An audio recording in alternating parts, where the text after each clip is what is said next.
એક હતો ડોસો અને એક હતો દીકરો.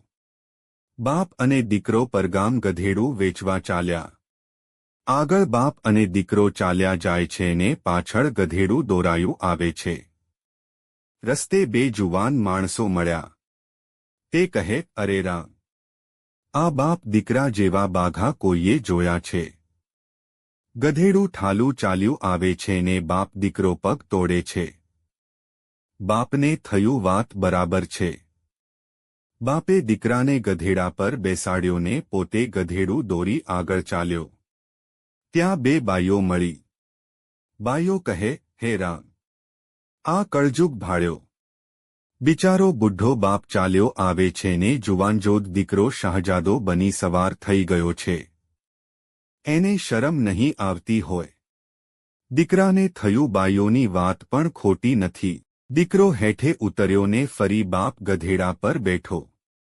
ત્યાં તો વળી કોકે કહ્યું, એલા, તારા ધોળામાં ધૂળ પડી. લાજતો નથી. આ છોકરો બાપડો ચાલ્યો આવે છે ને તું એકલો ગધેડે ચડીને બેઠો છે. છોકરાને પણ ભેગો બેસાડી લેને. ડોસો શરમાઈ ગયો ને દીકરાને પણ પોતાની આગળ બેસાડ્યો.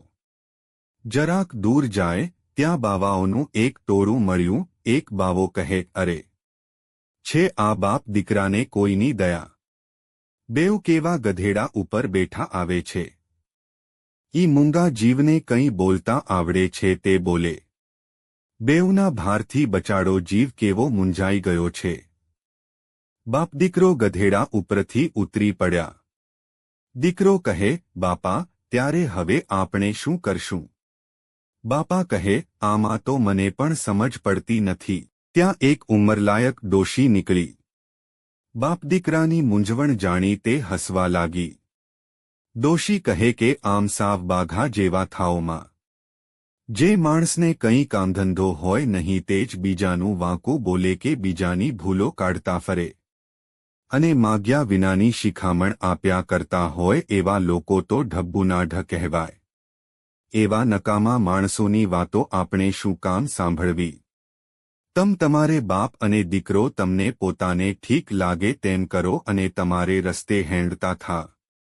બાપ દીકરાને ડોશીની વાત બરાબર લાગી અને પછીથી માગ્યા વિનાની શિખામણ આપી દોઢ ડાહ્યા થતા નકામા માણસોની વાત પર ધ્યાન આપવાનું છોડી દીધું.